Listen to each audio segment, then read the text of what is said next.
Welcome to the We Got You Covered podcast, episode 7. I'm joined by Chase Shelton and Kenny Matthews. How are you guys doing today? Good. Having fun. Can't believe half the season's over. Definitely. It's gone by quick, and we've had a lot of exciting things happen. Before we get started, Defensive Player of the Week, Billy Sanford from Louisville. He had 16 tackles, a tackle for loss, and a forced fumble. He won our Defense Player of the Week. And then Kobe Williams from Hebron, huge victory over Flower Mound, 11 catches, 191 yards, and 4 touchdowns for the Hebron. So he's our Offensive Player of the Week. Congratulations to both of those guys. And Kenny, I'll go ahead and let you get started. Go ahead and talk about last week and the action you saw and what you're looking forward to from this week's action. Last week, we had the South Lake Carroll and Keller, 250 teams last week, and had the rain delay on Thursday for 2 hours and 45 minutes, sitting in the press box with Brian Gossage and the crew for 2.5 hours.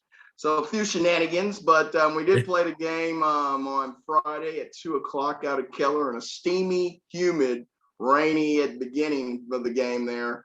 And Keller came out with them. I mean, they came out with the big lead there early, 13-7.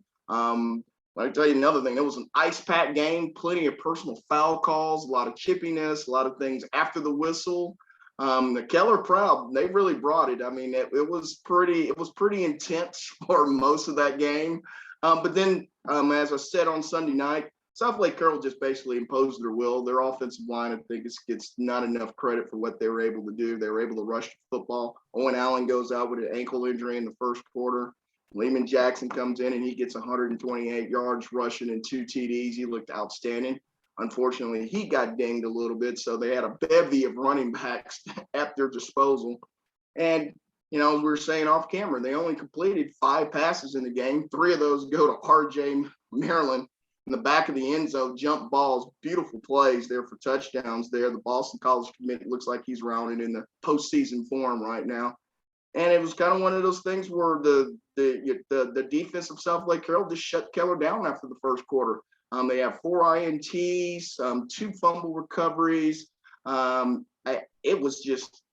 It was a good old woodshed physicality game. Let's say that. I mean, it took a real close game, and we made it a laugher about midway through the quarter.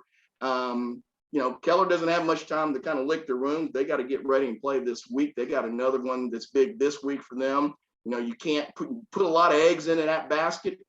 Just because you lost, you need to kind of regroup now and just reset your goals now. You don't want this game to cause you to lose your next game because you're not focused on your next opponent. Riley Dodge done a wonderful job with that group there. I saw nothing there that says they're not one of the favorites to get back to Jerry's World. That's for sure. There's nothing there, and the rest of their schedule's pretty soft the rest of the way. I know Riley Dodge doesn't believe that. I know the coaches won't be saying that, but if you just look at that schedule the rest of the way, they played a murderous 5 games already. They went through that gauntlet already. They've gotten through it. It's just a matter of just fine-tuning their game and also just being able to stay healthy. I think that's going to be the biggest thing for South Lake Carroll going now. They got a couple offensive linemen got a little dinged on last Friday afternoon. So you just don't want the injury bug to kind of dictate how far you go in the playoffs. But it was a wonderful job by the Dragons, no question. I mean, it was a thorough beatdown. I mean, it really was. The game of the night for me was funny, as everybody was kind of making fun of me about that at the South Lake Carroll game because they said I was going to go to Jesuit at Lake Highlands. Man, that turned out to be a barn burner. I mean, that was up and down, 48-45. Jesuit got down by 17 twice in that game to Lake Highlands. They were able to avenge their tough loss last year that had lost to Lake Highlands 34-31. And this game is all about the one man and one man only. As I said before, he's Clark Kent before the kickoff. He is Superman afterwards. That is Robert Fitzgerald. He is the best football player, all-around football player in the Metroplex. I will bet him up against anybody. He's a two-way star. He had double-digit tackles on Friday night. He had an interception. He had a game-clinching interception. He had a fumble and he caused the fumble and a fumble recovery. He had 177 yards rushing, 3 TDs that night. He just willed his team to win. Every time they needed a play, Robert Fitzgerald, the Northwestern commit, stepped up to the plate, and you just saw the way his teammates rallied around him. Gage Roy, I know, Parker, you've had some, we've seen Gage Roy grow up before our eyes. He passed for 276 yards and 4 TDs and didn't have any INTs. He didn't have any kind of fumbles or anything. And when they got down 17, you could just tell, being a 3-year starter, it didn't get the best of him. Jesuit's been known to play some arena football games over the last few years anyway. So I think, them getting down 17 doesn't mean much to them at all. But, it was a great crowd. It was a great atmosphere. A lot of the Channel A. Joe Trahan was there, Ted Madden. A lot of people were there, which kind of surprised me. But Lake Highlands has got a very talented offensive team. That's a team that's going to be a very tough out in the playoffs. I don't think they're going to win district now, because you're going to have Jesuit lose twice. And I don't see that happening the rest of the way. I think that's a very top heavy, 7-6A is a very top heavy district. It's Lake Highlands, and it's basically Jesuit. So that was kind of the championship game of that district, albeit everybody stay healthy the rest of the way. It was a wonderful, wonderful game. I think I got out of there about 11 o'clock that night, and it was all right, though. It was fun. And, and Coach Hickman, kudos to him. I think nobody does more with less. He's one of the smallest enrollments in the state of Texas for 6A every year. It's a prep school. It's not an athletic school. So, he doesn't have the numbers every year. And, look at them. They're always in the playoffs. They always have a winning team. And the one thing that they always would do is they never quit. They will give you a dog. They don't ever dog it. So, kudos to, to Jesuit this past weekend. Great hospitality. It was a great, great, great game to watch. And this week, and we're saying a little off camera, I will be Thursday. I'll be with Lovejoy and Frisco Memorial. Looking forward to go out there and put my track shoes on and run up and down that field, as Lovejoy is going to be up and down, up and down, up and down. But it's going to be fun. I said that they were one of the surprise teams, taking a kudo from Chase. I said that early at the beginning of the year. You look up, they're 5-0 right now. If they win this week up here, they're setting themselves up to make a deep run here. And as I said before, they're the only team that gave Alito, a really tough go in the playoffs last year in that 52-48 game out at Globe Park last year. Now, yes, they've had some graduation, but Franklin stepped in. He had 388 yards passing the other night and 6 TDs. I love the Lavender kid. He had 10 receptions and 188 yards and two TDs last Friday night. And their big win over, Prosper Rock Hill, who we all thought Prosper Rock Hill was going to be a pretty good football team, man. And they took them to the woodshed in their backyard last week. So, you've got to really be impressed with the Leopards the way they played so far. So I'm looking forward to seeing them up close and personal on Friday. And then I'm going to go out to Louisville on Friday and watch Louisville and Flower Mound. As the Jaguars, they came off a tough loss that they had last Friday, and Louisville had a big win last Friday. Louisville is looking like looking to be the favorite in that district now. You beat Flower Mound, and you take care of business there. You got a couple legs up in that district going forward. Unfortunately, I think that a couple players from Louisville, I won't say their names here, just coaches talk, how it goes. A couple players from Louisville may not be playing this week, so I'm kind of upset about not being able to see them up and live in person. But that's okay. Coach Odell's team is playing extremely well. They're kind of the forgotten team in that district a little bit sometimes. I think that they're making their statements by winning. And the thing I like about it, this Louisville team, then from maybe a couple of years ago, they're actually just going out and winning and not telling people what they're going to do. They're just actually doing it on the field this time. And I think that's huge. That's a team that's growing up, and I think that that's really big for them. So looking forward to seeing Chris Odell's bunch on Friday night. Definitely. And Chase, go ahead and talk about last week's action and then a little bit about where you'll be this week. Yeah, so last week didn't cover a game, which is okay. It's actually kind of nice to sit back and just watch all the other games. I tell you right now, Friday night, you can just kind of relax and look at the Dave Campbell's app and see all the scores. It's pretty cool and fun, but a lot of good games. Game of the week to me, I thought was going to be the Melissa Argyle. Melissa pulled off the upset. I'm going to say shut them out 21-0. The fans stormed the field. It's just a cool feeling to see, considering last year with the whole COVID issue and the personal closeness, and now it looks like we're letting just high school kids be fun. And that was a big win for that Melissa program. Obviously, we know the little rivalry between those two. Uh, Another big game to me was the Liberty Frisco. Evan Stewart was his first game without, or Frisco Liberty's first game without him, and it showed a little bit. They got beat by Frisco. Now Frisco is a good team. I'm not going to doubt them, but you can definitely tell. I think Liberty, they're going to miss Evan Stewart. We all knew that. I mean, we said it last week. He's one of a generation kid. So that was a tough thing to watch. Hopefully they can kind of turn around because that program's got a lot for them. Another big game to me was the Rockwall Mesquite. I'll be honest, I thought Rockwall was going to kind of blow them out of the water, and it was close, 25-22 win.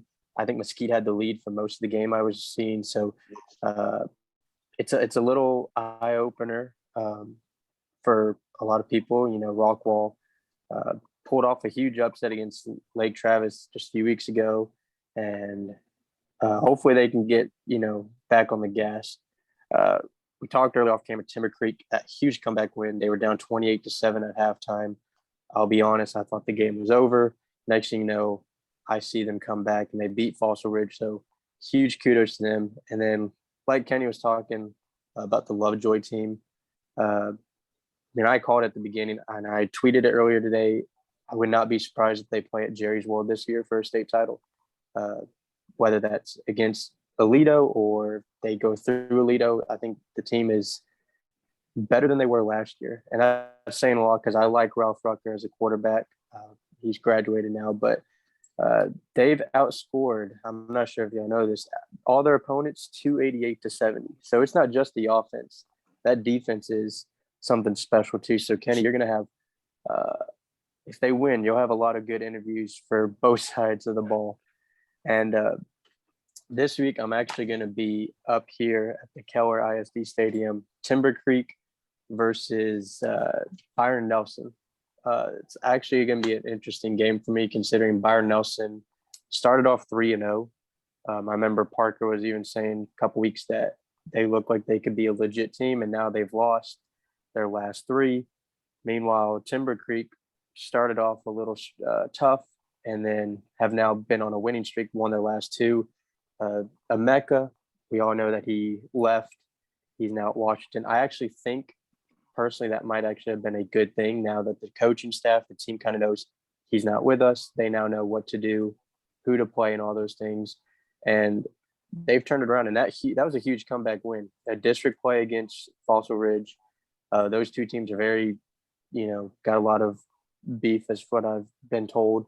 So it was a big comeback win for them. It's going to be a huge game this Friday night versus Byron Nelson. I'm excited to see who wins it because it's a tough district. I mean, South Lake is probably the favorites to win it, but now it's just going to be who's getting the second and third. I mean, you got Eaton, Keller, and these two teams. So excited to see how this one goes.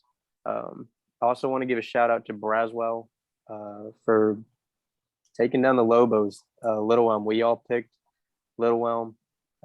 They pulled off a big upset, I'm going to call it. Problem is, Braswell, they've got a really tough remaining of the schedule, unfortunately. Geyer, McKinney, Prosper, and Allen. If they can win, I'm going to say at least 2 or 3 of those 4. They've got my side of they're a legit team. So we got a lot of good football, not just this week, but for the next 4 weeks. So I'm very excited to see it all start Thursday night. Definitely a lot of great football. You talk about Timber Creek, they're down 28-7, and they're 1-0 in district now. They had their bye week, the first week, and Lonnie Johnson has been terrific for them. Receiver, he's been terrific for them. He's a junior, and, he's picked up some offers this season. He's been really good for them. That offensive line really found their way in the second half. And talking about last week, McKinney North versus West Mesquite. Now that's was a really big game because West Mesquite and McKinney North, that's 2 teams that fight for those 3rd and 4th playoff spots. And they both played really hard. And, you could tell there was a lot on the line. Both teams 0-1 in district, and it's a swing game in that district. West Mesquite came back every time McKinney North had an answer, though. So West Mesquite, I was really impressed with Craig Dale, their quarterback. Really good in the pocket, good movement. Really good arm as well. TJ Turner, just ridiculous on the outside, but McKinney North, Jaden Smith was just too much. 4 touchdowns, a 99-yard kickoff return, as well as 3 rushing touchdowns on 40 carries. It was just insane. And we had a lot of running backs with more than 30 carries this past week. Jalen Burton from Braswell, as well as Ashton Genty from Frisco Lone Star. Just ridiculous games for those guys. And the running backs in the DFW area had a great week this past week. And so it was a really good week of football. I think we can see McKinney North probably get that 3rd or 4th spot in that district with Longview and Highland Park. It's kind of a top-heavy district after those 2 teams. There's 2 spots left up for grabs. And so this week I'll be at Forney versus Crandall on Thursday at Forney at the Citibank Stadium in Forney. That's going to be a really good one. Both teams are 2-0 in district, and so this is a really important game. Forney has averaged over 40 points a game. Their only loss in the season is to Midlothian. They got pounded by that Midlothian rushing attack in week 2. But since then, they've really turned it on, and they're playing the best football they have all season. And Crandall coming into town 4-1 on a 3-game winning streak.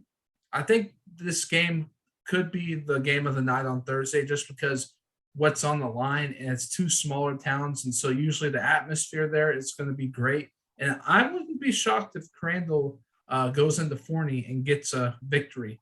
I think we could see that happen. I think it's going to be a really good football game. I really like that offensive line. They're physical for Crandall. They like to run the ball a lot, but they're not afraid to air it out, but that's not what they're best at. They're best at running the ball. So it'll be interesting to see what they do. And so I'm really excited for that. And then Friday night, I'll be at Arlington High versus Sam Houston. That's an important swing game for that 4th spot because you have Lamar won last week against Bowie, big. And so, that adds 3 teams in the mix for that last spot, really, if you look at it that way.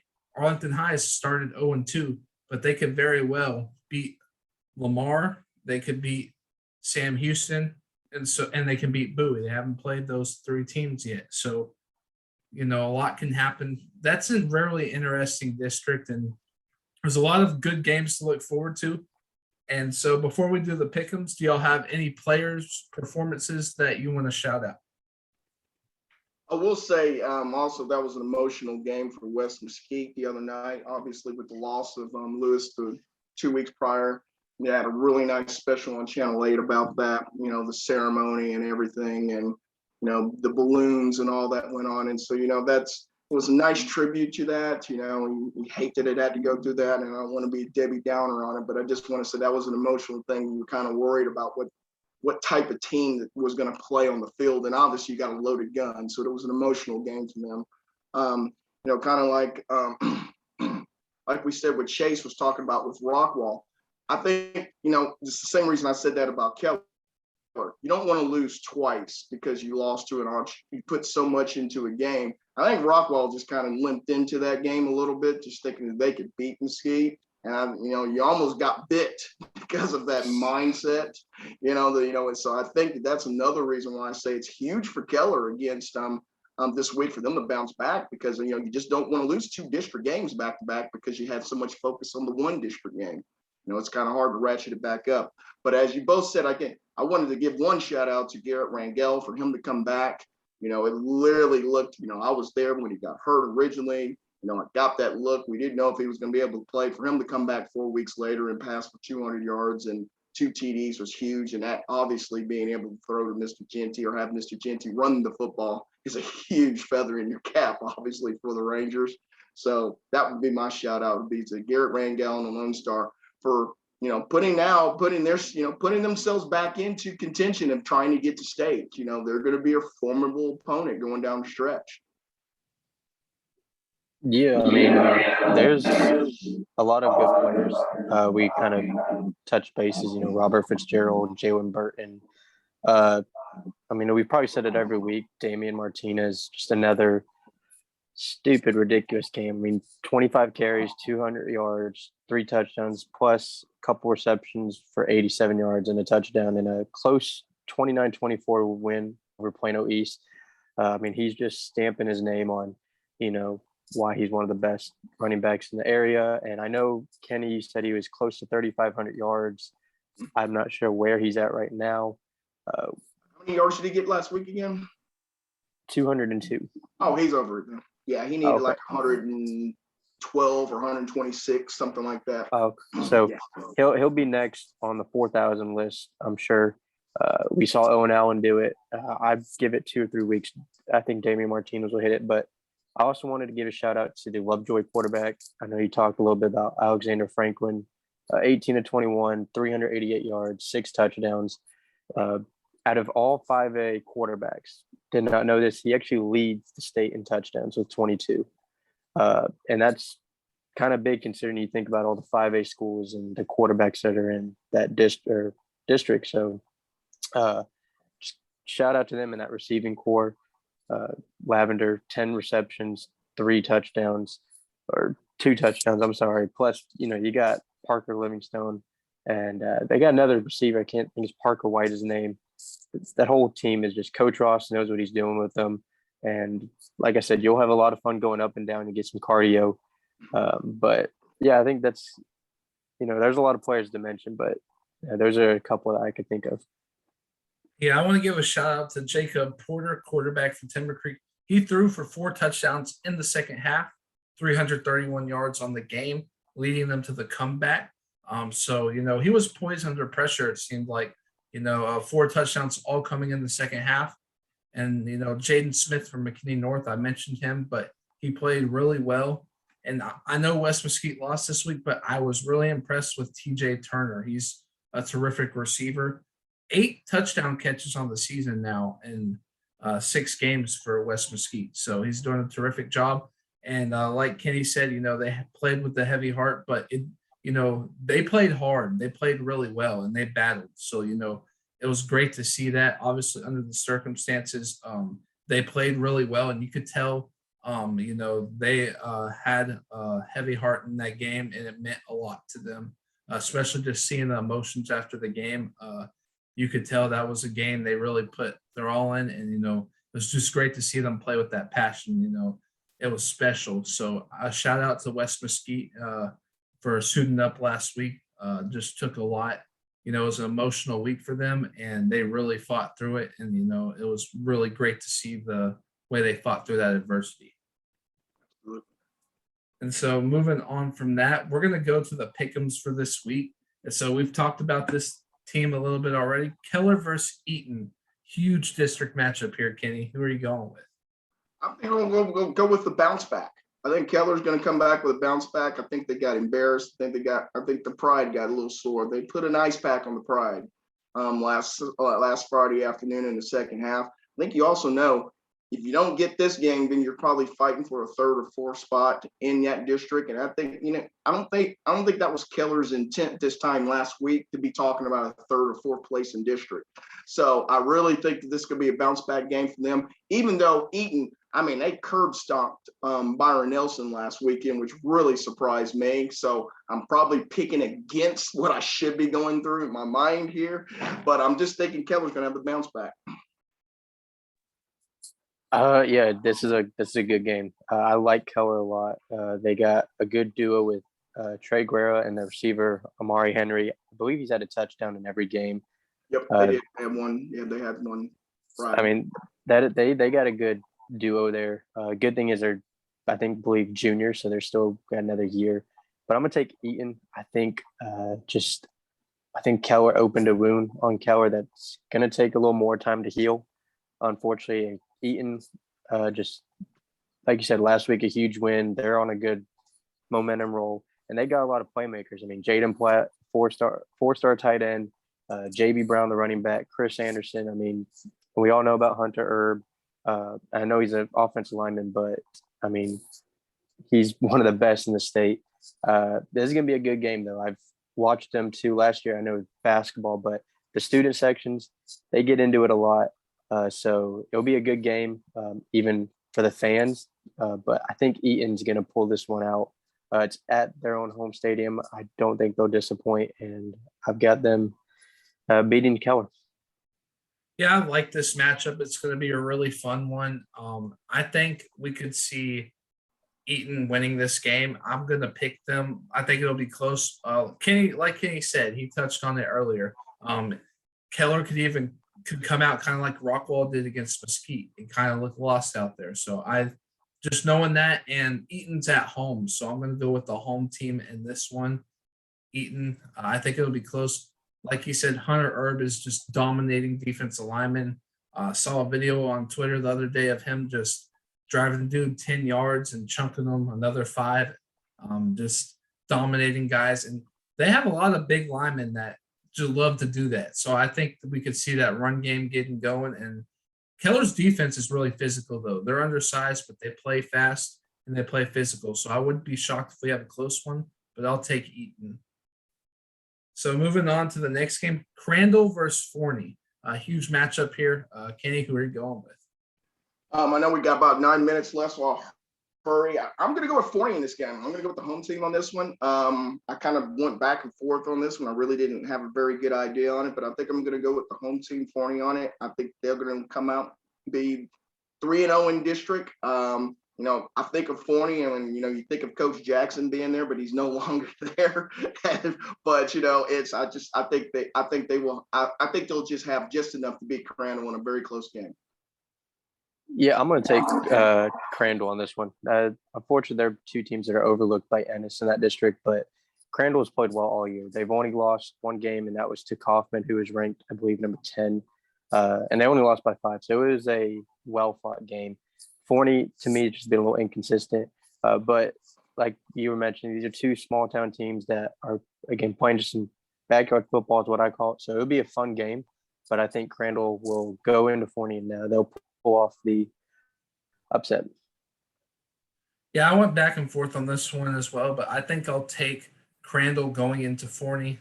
I think it's going to be a close game, but I will take Crandall by 3. And moving on to the next game, we have a huge game here. Flower Mound versus Louisville. We talked about it off camera a little bit, but who do you have in this game? I have Fighting Farmers. I think Fighting Farmers will take care of business at home. I think they're getting a lot of momentum going forward here, and I'm expecting the Fighting Farmers to be district champs at the end of this district at the end. Yeah, the Louisville team, they've been legit. I told Parker week 1, I think they're going to win that district. They just got too many weapons. We all know about Damian Martinez, Armani Winfield, one of the best receivers. The defense is underlooked. They've got a lot of good players, a young defense that has a lot of studs. Hopefully Evers comes back. I hope he plays well. He will, but I just think Louisville's got too much. They're going to take care of Flower Mound this week. Definitely. I'm going to go with Louisville as well. They've been really physical. They've played really good football, undefeated, and I'm going to have to go with the Fighting Farmers as well.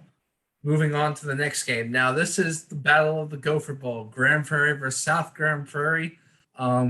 Pretty important pick here. Some people could be upset depending on which side of we choose. So go ahead and who do you have, Kenny? I have Grand Prairie winning it, Matt Davison. Oh, wow. I picked against them the last time when they went and played against Sam Houston. This time I think Grand Prairie's going to come with it. Again, I'm just South Grand Prairie's been a little inconsistent in their play, and so I'm going to ride the hot wave of Grand Prairie and hope that Matt Davison brings me home a winning pick.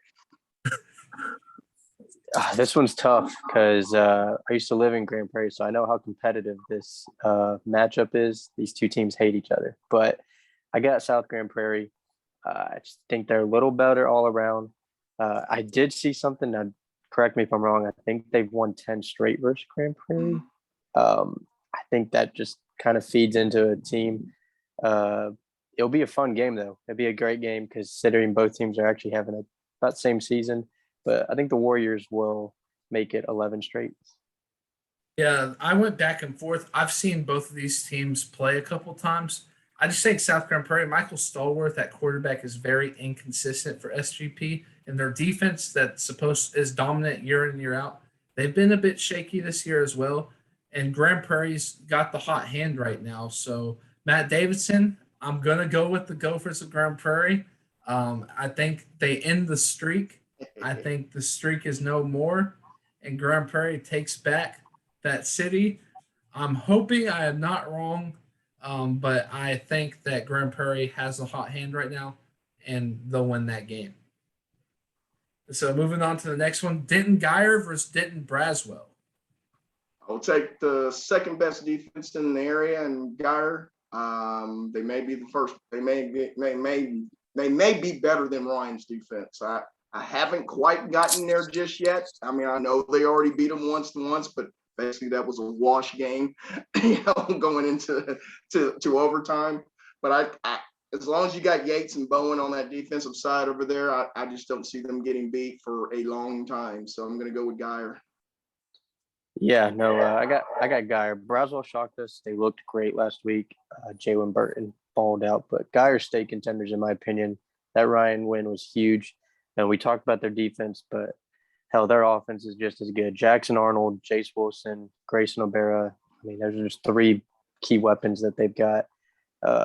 I think Geyer will take care of Braswell this week.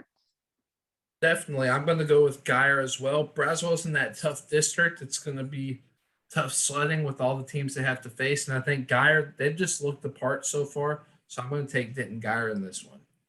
Longview versus Highland Park. Huge district matchup here. Who are you going with, Kitty?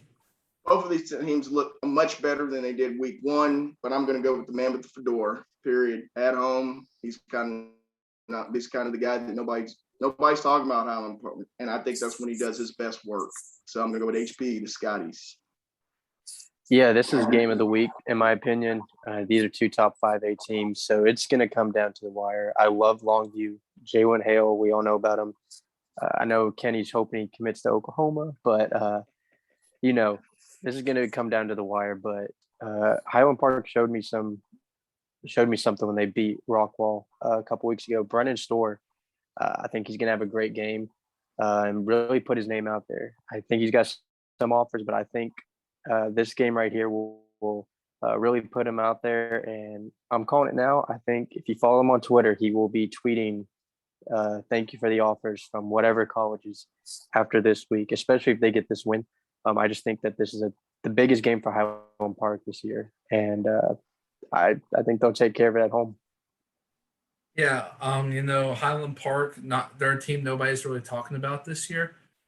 After that week one loss, they've looked impressive. They've played really good football. They bashed Rockwall a couple weeks back. So Longview's looked great, but it hurts me to do this, but I'm going to go with Highland Park in this game. My gut's telling me. Obviously, my mind losing to them twice and 2 years in a row is telling me not to, but I'm going to go with Highland Park.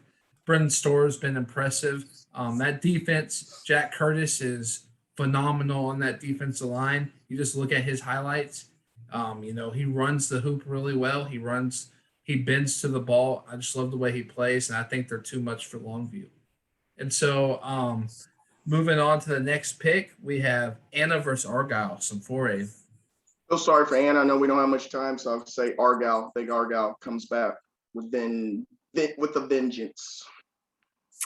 Yeah, no, Todd Rogers, one of the best coaches that goes under the radar. He's going to get this team back in shape. They'll take care of Anna. Unfortunately, big win for them this week. Definitely. I think Argyle takes care of business, and we have 2 more games left to pick. So, Kenny, Aubrey versus Salina, and then Colleyville Heritage versus Red Oak. That's a very good game, but I'm going to go with Salina. I would love to go in depth a little bit more, but that's an underrated game on the schedule. But I'm going to go with Salina by a smidge. Yeah, I've got Salina. They're number 3. They're one of the best for a reason. It'll be a very good game, like you said, Kenny. But, yeah, I'm going to take Salina over Aubrey. Definitely. And I'll take Salina as well, and then I'll take Colleyville Heritage versus Red Oak. I'll take Heritage also. I mean, I'm still I think they may be a little high state rankings, but yes, I mean, I'll take Heritage right now for sure. Yeah, I'll take Heritage only because of the defense. They're legit. 3 of their 5 games giving up no more than 7 points. That speaks volume. Their offense does need to wake up, but I think they'll take care of Red Oak this week. Definitely. And that's all we have time for this week. Another great podcast, episode 7 in the books. Y'all have a great rest of your night, and we'll look forward to for Thursday.